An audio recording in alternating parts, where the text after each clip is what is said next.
清朝那些出名的蒙古嫔妃都有谁？满蒙联姻这个词在清宫剧当中出现的频率相当高，这是因为在很早之前，满人和蒙古人联姻就成了大清朝的传统。从太祖努尔哈赤时期一直到清朝末期，这项政治联姻都还在继续，所以清朝皇帝们的后宫里自然就会有很多的蒙古嫔妃。下面这几位就是各朝各代中能叫上名来的。努尔哈赤时期，为了让蒙古的科尔沁部支持自己，努尔哈赤本人亲自向科尔沁部发出通婚邀请。于是，在万历40年，也就是1612年的时候，努尔哈赤成功娶到了科尔沁的小闺女。而这位科尔沁明安贝勒之女的到来，也正式拉开了满蒙联姻的序幕。这第一次满蒙通婚，努尔哈赤还是非常重视的，所以这位姑娘一到手就封了侧福晋。后来还娶了科尔沁的另外一个姑娘，只是她的位分明显就没有第一位高，且当时的记载不全，所以我们并不能知道他们具体叫什么。紧接着就是努尔哈赤的继承人皇太极，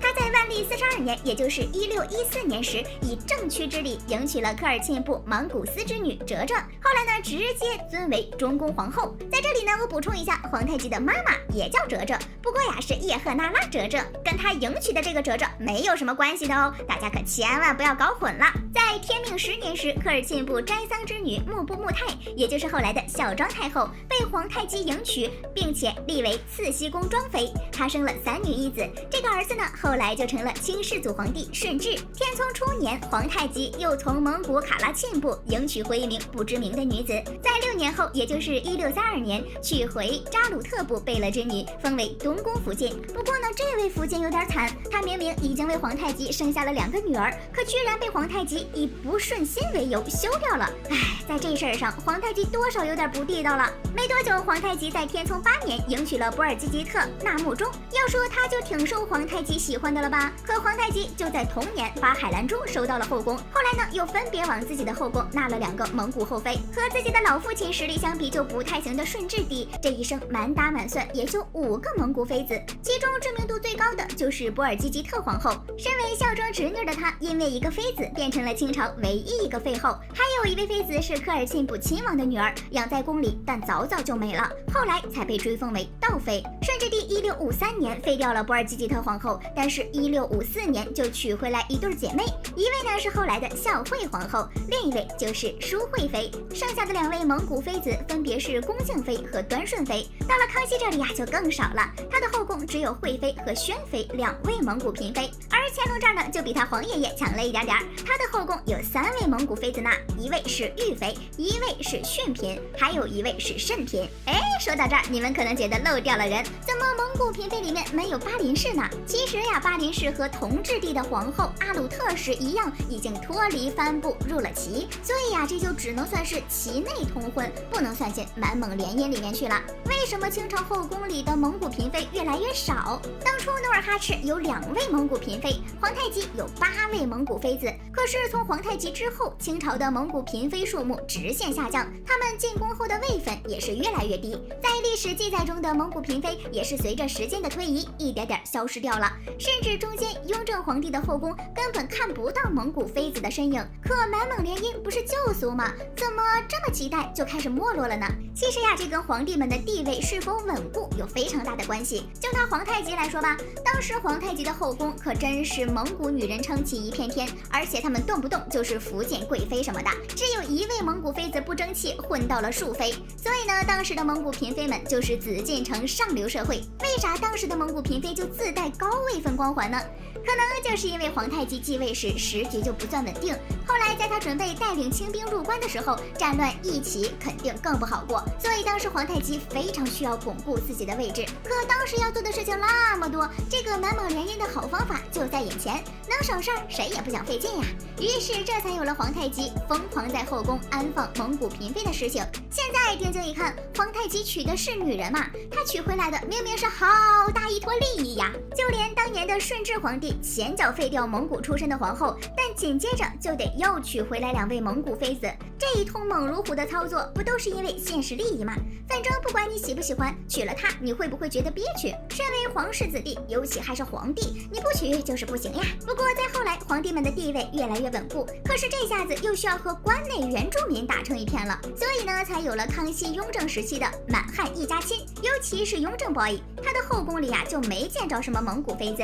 不过应该也不用担心，因为满蒙联姻不只是适用于皇帝，当时全体男性皇室成员、阿哥、王爷、皇亲国戚之类的，其实都要迎娶蒙古贵女。而且康熙时期呢是一个分水岭，从他这儿之后，迎娶蒙古贵女的次数大大减少，把满族贵女嫁到蒙古的数量也开始渐渐增多。这对于皇帝们可是一个好消息啊！毕竟在后宫放一堆自己毫无兴趣的人，确实很难受。要是能让满蒙联姻渐渐变成清朝嫁女，那他们自己不是就不需要卖身了吗？这样又不需要减少联姻次数，满蒙两族还是从前那个好朋友。但皇帝不迎娶蒙古妃子，也不仅仅是不喜欢，主要还是当时顺治爷不幸的婚姻，让后来的皇帝们嗅到了不安的味道，以及后来他们在中原站稳了脚跟，已经完全不需要皇帝亲自示好。这说成大白话就是，以前呢我们在关外跟蒙古打好关系很必要，但现在我在关内站稳了脚跟，所以呀，我不可能再出卖自己的色相啦。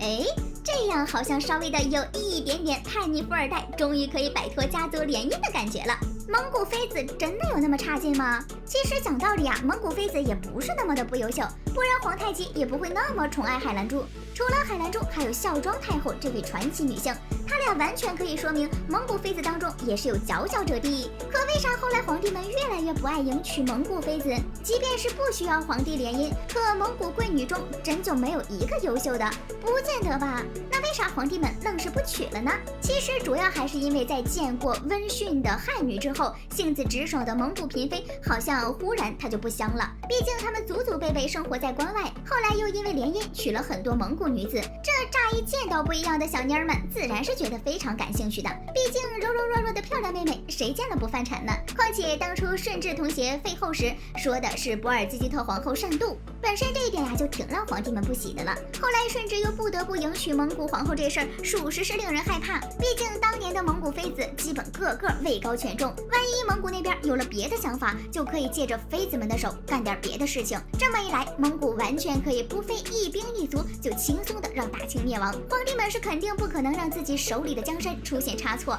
那么带有危防属性的蒙古妃子，自然也是敬而远之才是真正的放心。看来皇帝们的疑心病都是代代相传，这大概也算是除了皇位之外最重要的传承了吧。综上所述，清朝有这个满蒙联姻的旧俗，完全是因为当时他们需要蒙古的助力。可后来清朝皇帝们的位子越坐越稳，自然也就不需要依靠皇帝出卖自己换来蒙古的支持。再说呀，这事儿还有其他皇宫贵族来承担呢，还有清朝宗室的贵女们呢。况且当时的皇帝们面前都是温婉娇柔的漂亮妹妹，面对这样的女孩子，谁能不对她们心动呢？再加上之前顺治同学给后面的皇帝宝宝们做了一个错误示范，他不幸的婚姻呢，给所有皇室子弟敲响了警钟，导致后面的人根本不会有这种想法啊。所以即便是蒙古有优秀的女孩子，他们也是丝毫不感兴趣，那后宫的蒙古嫔妃们也就自然而然的越来越少啦。好啦，本期视频就到这里啦，宝宝们别忘了点赞评论哦，啾咪。